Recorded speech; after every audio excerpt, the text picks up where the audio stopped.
Okay, so in this lesson, we're going to be going a lot further and getting a little more advanced.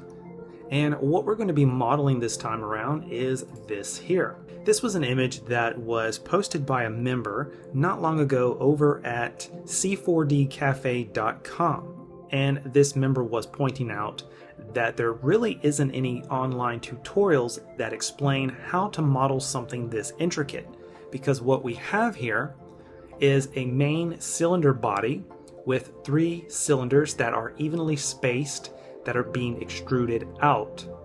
Now, of course, this nose cone here with this rounded dome shape, that's fairly simple. But the main part was this main cylinder body with these 3 cylinders that are coming out of the sides. So I thought it would be pretty cool if we could model something like this. Now, just for this lesson, I'm not going to be getting into these 4 bolts and the little housing here in the case that they're actually sitting in. I'm going to be mostly concentrating on the main cylinder body and these 3 cylinders that are evenly spaced and are being extruded out of the main body. So of course, let's start with a cylinder. So I'll create a cylinder object, I'll turn it on its side to +X direction for the orientation, and I'm going to change the radius to 100.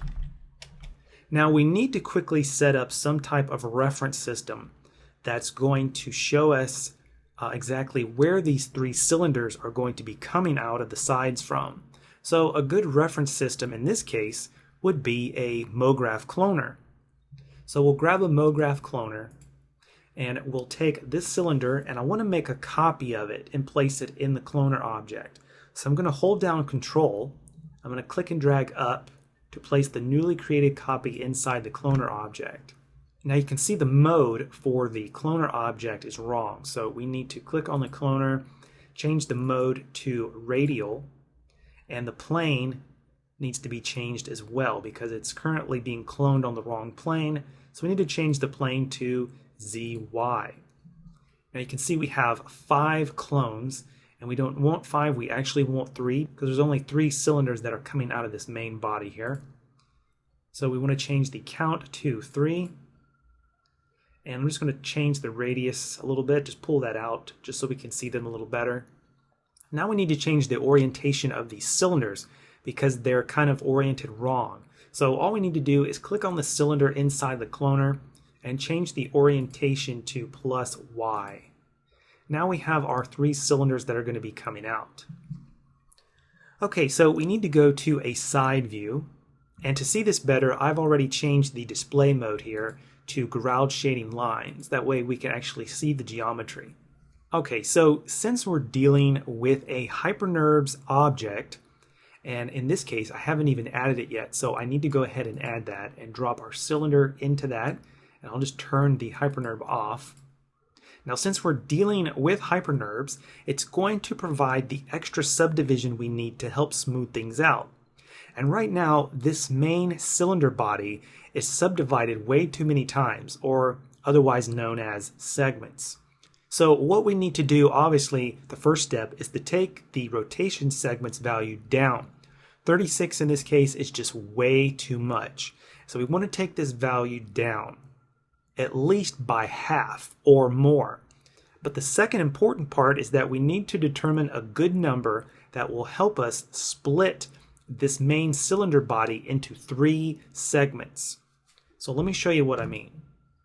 If we were to take this rotational segments value down to maybe a value of 12, and let's do the same for the cylinder here in the cloner object. Let's take those cylinder rotational segments to 12 as well.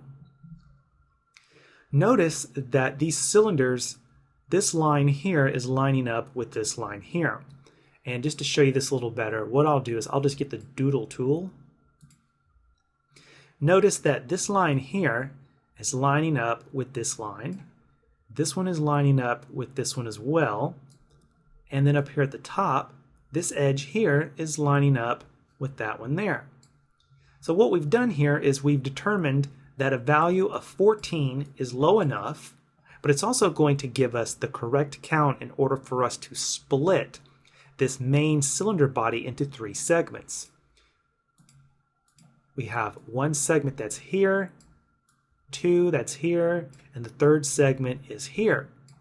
So now that means the modeling process has now been simplified, because now we only have to model one cylinder coming out of one of these segments, and then we can take that segment and copy it around twice and then weld the points together in order to create the entire cylinder.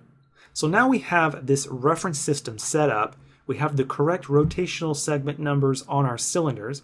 Now what we need to do is get rid of the caps on this main body, because those caps are triangles and we don't need any triangles, and the caps are only going to cause problems right now, and we can always add those later once we're done modeling the main body. So to do that, before I make this editable, we'll just go over to the Caps tab and we'll just deselect that. And now we have no caps. So for the time being, what we could do is just take our cloner object and just hide it, because we really don't need those three cylinders in the way at the moment. So what I like to do next is bring out a circle spline in order just to help me line up the cuts with the top in order to make that extrusion. So I'm going to create a circle spline. Need to change the orientation. And I'm going to change the radius down to a value of 100. And we need to pull that up. And I'm also going to change the color to a bright red. Okay, so now we'll go to a top view, and I want to change the intermediate points on this circle spline to uniform, and I'm going to take the number down to 1. That's going to give us the correct amount of points we need here in order to line things up for our extrusion. Okay, now currently this reference spline that we're using is a little too big, so I'm going to take the radius down to a value of 75. Alright, so now what we want to do is we want to make 3 rotational cuts. So in order to do that, we'll click on the cylinder, and for the height segments, this is currently only set to 1, so we need to change this to a value of 4. That's going to make the 3 cuts around the cylinder for us. Alright, so now we can make this cylinder editable. So we'll go ahead and make that editable. Alright, so now we can go in here and delete 2 sections of this cylinder. So we'll go over here to a side view. We'll go into point mode, grab the rectangle selection, and be sure that only select visible elements is turned off.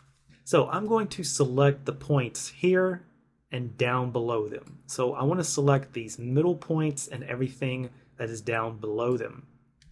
And then we'll just delete them. Now we're left with this segment here. So this is what we end up with here. So now we need to extrude our hole from this top segment. So what we want to do now is take this vertical row of points here along with this row here. We want to scale them out in the X direction until this row lines up with the outside of our reference spline. So we'll grab the scale tool, and I'm going to only scale this here in the X-axis direction, and we'll scale that out until that point meets the point on the outside, which is right there. Okay, so now what we need to do is take these points here and push them into place over these points on the reference spline, and we need to do it for the bottom here as well as the top. So I'm going to start with the bottom 2 points, and I'm going to grab the scale tool and scale them in on the X-axis till they line up, and you'll notice that we're going to need to come down more, so we'll grab the move tool and just move those down. Grab the scale tool again and just scale those in. Okay, I know that's off by just a little bit there, but that's okay. It's not really a big problem. Now we'll go up here and we'll do the same for this point as well as this one. Scale them in and then push them up. And you may have to do this a couple of times in order just to be sure that you're getting your points lined up properly. Okay, so that's good enough for now. And now we want to take this point here and this point down here, and we want to scale those in the plus Z direction until they line up with these outside points from our reference spline. So we'll scale these in the Z direction, scale those up until it matches the spline. That looks good, and the bottom looks good as well. Okay, so everything is looking good from a top view, but you'll notice if we go over here to a side view, you can see we've got these points here that are now pushed way out. So it's just a very simple and easy matter of pushing them down into place.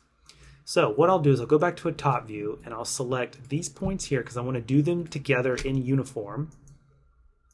I want to push them down until this edge here is in line with this edge here. So in point mode, with those points selected, we'll pull them down until they're lined up, like that. Now we also need to select these two edges here. Now the tricky part here is, what edge do you align them with? Do you align this edge to this edge, or do you align this edge with this one? I can tell you that if you pull these points down to where this edge aligns with this edge, you're going to run into some problems. So the correct way to do it is to be sure that this edge here lines up with this edge. So we'll go to point mode and we'll take these points and move them down till that edge lines up with that one there. Now we also need to do these 2 points here. These are going to be on the other side. And we'll pull these down until they line up with the top to form that straight line there. Okay, so now we have the beginning shape of our extrusion that we're going to make. So I'm going to go to polygon mode, and we can actually just turn this reference spline off because we don't need it now. And I'm going to select these inside polygons. You can see here from the top this round circular shape of these 4 quad polygons. I'm going to select those. I'm going to hold down Control. I'm going to pull up. That's going to extrude them up. Now notice here that the top is not even. You can see here we've got this round shape, and these polygons are not really even up here at the top. So to even those out, what we could do is go down here to the size, and we want those evened out in the vertical or Y direction. So we'll take this Y value here for the size, and we'll just zero that out. And now you can see that the top is nice and flat. So we'll turn the hypernerve on, and that's starting to take shape. Still needs some work, but we're getting there. So what I'm going to do is take these 4 polygons that are selected, and we can just delete them. Okay, so let's take a look at this reference image one more time just to see how high that these extrusions come up. You can see that there's just a little bit of an extrusion there. So it's not flush with the side of the main cylinder body. It is extruded up a little bit, but you notice that there's only just a little lip right there. There's not much of an extrusion. So what we need to do is go into edge mode, and I want to hit UL to bring up the loop selection. I want to select that top loop of edges. And then I want to pull them down until there's just a little bit of room right in this area here. Because remember, right here there's only just a little lip right there. So we want to mimic that. Of course, it's not going to be way up here. That would be way too much. So we need to pull this down to about right there. So if we turn the hypernerve back on, you can see that that still needs some work. So the way to fix that, we need to kind of define this cylinder a little more. So we need to add a loop cut. So we'll go with the knife tool. Loop mode, be sure restrict to selections turned off because we currently have these top edges selected. And we're going to make a cut down around the bottom of this extrusion. And I'm thinking maybe about right there. And you can see that now that cylinder has a lot more definition around that corner there. So we'll take a look at that reference image one more time. And you can see that this extrusion, there's actually a lip there that comes in, and then it looks like it's extruded up just a little bit, and then that actually comes in, and then there's the hole in which the propeller comes out of. So with this top loop of edges selected, we're going to make a zero extrusion. What that means is we'll grab the extrude tool, and the offset value will set to 0, and we'll hit apply. What that's done is it's made an extrusion, but the extrusion has not moved any. So now we can take that new copy that was just extruded and we can scale that in. So we'll grab the scale tool and now we'll pull that edge in. Now we'll grab the move tool, hold down Control, and pull up to make that next extrusion. Then we'll do another zero extrusion, hit apply, grab the scale tool, and now we'll pull that in. Then we'll grab the move tool one more time, hold down Control, and extrude that down. So if we turn the HyperNerve back on, you can see that it's going to need a little bit of work because you can see here that these edges are a little more pronounced and a little sharper than what we have on our model. So we'll turn the HyperNerve off again, go to the cylinder, and we'll choose the knife tool with loop mode. And we need to make some cuts. So the first cut I'm going to make is going to be along this edge here. Make another one here, up here, one there, and then one on the inside on that downward extrusion that we made. So we'll turn the HyperNerve back on, and there we go. Now it's looking a little rough. You can actually see the subdivision segments in there. But don't worry about that because our HyperNerves by default is only set to an editor value of 2, but the render is going to be set to 3. So if we change this value here for the editor up to 3, you can see that now things smooth out a lot better. So I'll just change that back to 2. So now what we need to do is make 2 additional copies of this here, and we need to weld them together. So what I usually like to do, just select the main object, and if we go to a side view, you can see that the axis handle is already centered for us. We never messed around with the axis handle and we never changed its orientation or its position. So what we could do is take this cylinder, Control, click and drag to make a copy, and for the coordinates here for the pitch, we need to just change this value to 120. So now we need one more copy, so we'll take this cylinder, Control, click and drag to copy it, and then we're just going to make an inline calculation. And what I mean is we already have a value of 120, and we know that we want this third copy to go around 120 degrees as well. So with the 120 value already there, we'll just type in plus 120. Now we have here 120 plus 120, we'll hit enter, and now that's going to give us 240, which is our third segment. So now what we need to do is select all 3 of these cylinders, and we need to use the connect objects plus delete command. Now again, I have mine docked here in a palette, but if you don't, you can simply get to that by going to Mesh, Conversion, Connect Objects plus Delete. So be sure that you have all 3 cylinders selected, and then go to Mesh, Conversion, Connect Objects plus Delete. So what that command has done for us is that it has taken the 3 cylinders that we had and it has connected them into one object. However, it did not weld the points together.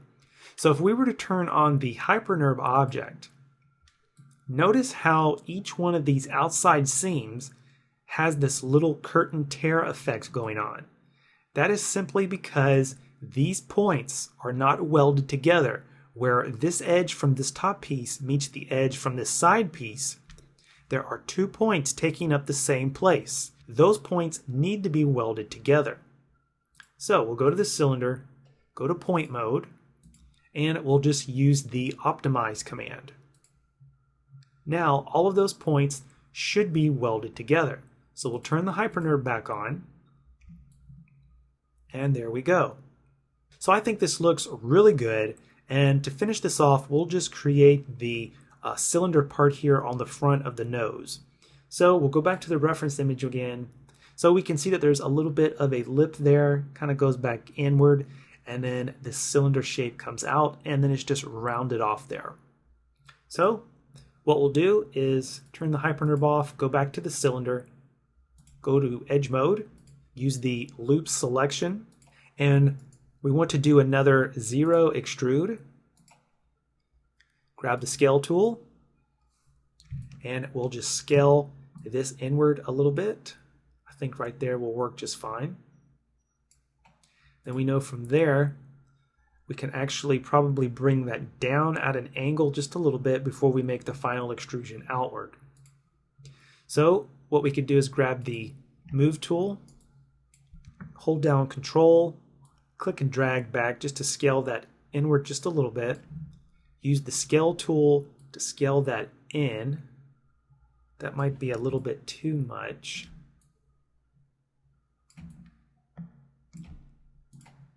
See, we'll just kind of make a small adjustment here. Okay, I think that looks good. And then from here, we'll just make the main extrusion outward. And then that just needs to be rounded out. So maybe not that far, maybe we'll go to there. Okay, so we need to make one more extrusion with these edges. So we'll just hold down Control and we'll extrude that out to maybe about there, maybe just go a little bit further with that. Okay, so now we want to collapse these edges. So we want to hit U and then C. That's going to collapse them down to one point. So into point mode we go. Right click, choose bevel, and then we'll just bevel that in order to create that right there. Okay, so we need to right click and go get the knife tool in loop mode, and we need to make a cut up here because if we turn the hypernerve on, that's a little too rounded right in there. So I'm going to make a loop cut about there. That will kind of help bring out that edge a little bit more, and then I also want to make a loop cut right in the center about there. Okay, so if we go to a side view, you can see that our dome shaped here does not really look like a domed or beveled cylinder. We need to make some adjustments to this. So let's click on that and let's grab the live selection tool. And this line right here, which is the most recent cut that we made, we need to take that and scale that out. So we'll scale that out a little bit. So now it's beginning to take on more of a dome shape. And one thing that we need to fix is this inside here. So I'm just going to turn the hypernerve off. And what I'm going to do is go to edge mode. And with the loop selection, I'm going to select this circle loop that we have here. And then I'm going to hit UF to bring up the fill selection. I'm going to click to select those polygons, and then I'm going to delete them. Now notice here on the front, we do have a little bit of an extrusion there. It looks like a bolt is coming out of that. Now I'm not really concerned about the bolt. I just want to make the round cylindrical extrusion. Now that hole is a little too big, so we need to go back to line mode, and I'm just going to scale those in. Okay, I think that looks a little better. And from a side view, we need to take that out because this dome shape needs to be rounded more. So with those edges selected, we're just going to pull them out to about there. And we're definitely going to need to make another loop cut about there, halfway between the loop cut that we made earlier and this selection of edges here. So we'll go back to a side view. If we turn the hypernerve on, you can see that it kind of looks right, but it needs to be more dome shaped. So we'll turn the hypernerve off, and I'm going to go and select. You can stay in line mode if you want. I'm just going to go to point mode, grab the live selection tool. I'm going to select these points here, and I'm going to scale them up. And I'm going to pull them out just a little bit, maybe to about right there. And then I'm going to come in here and make another adjustment to these points here. I'm going to pull them out to about here. So now we'll turn the hyperner back on, and now it looks a whole lot better. So now we just need to select edge mode again. We have those edges selected. Hold down Control and just extrude those in. And then what we could do is just use another 0 extrusion. Grab the scale tool and scale that in just like that. And of course we need to go get the knife tool in order to tighten up this cut here. Just make a couple of cuts in there just to control that edge. Turn the hyperner back on, and there we go. Okay, so there's one more thing that I see we need to make an adjustment to, and that is this edge up here. So we just need to make a cut on the main cylinder body here, and we need to make this close to this edge just to get a tight lip on this edge. But the issue with this, let's go to a top view. The issue with this is that if we make a cut there, look at the highlight lines for the knife tool. Look at how jagged they are. And that's because the knife tool is just trying to follow the flow of polygons. We have this really nice straight row of edges here, but then on the other side we have this zigzag pattern going on here with these edges. So what the knife tool is doing is it's trying to alternate between the two. Here we have the straight edge, but then over here we have this zigzag pattern. So when we choose the knife tool and we try to make a cut, notice how closer we get to the zigzag side, it's really bad, but then when we get over here it starts to straighten out. Well, I want this cut to be straight all the way.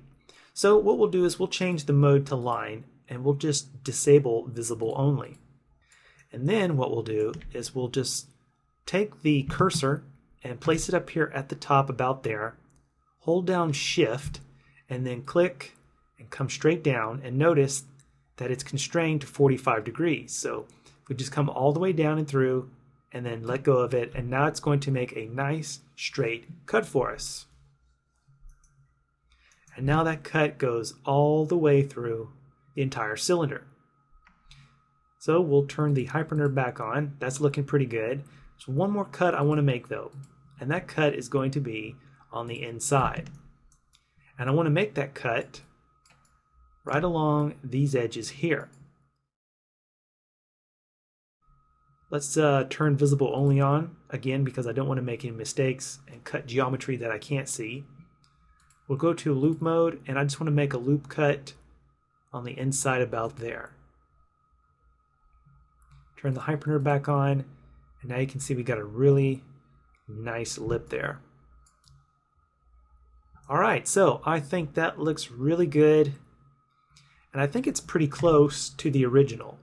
Of course, we don't have these 4 bolts here that hold the casing together and whatnot, and of course we don't really have these little details in here like these little half cylindrical shapes.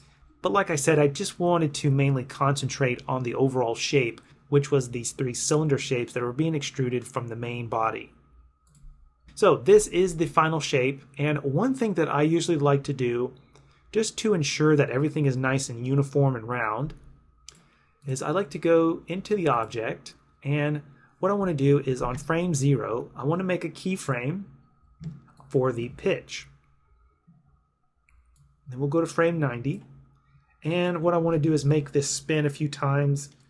So let's type in a value of 360 times 4, and we'll make a keyframe for that. Deselect everything and just hit play. And then all we need to do is just watch this in the viewport.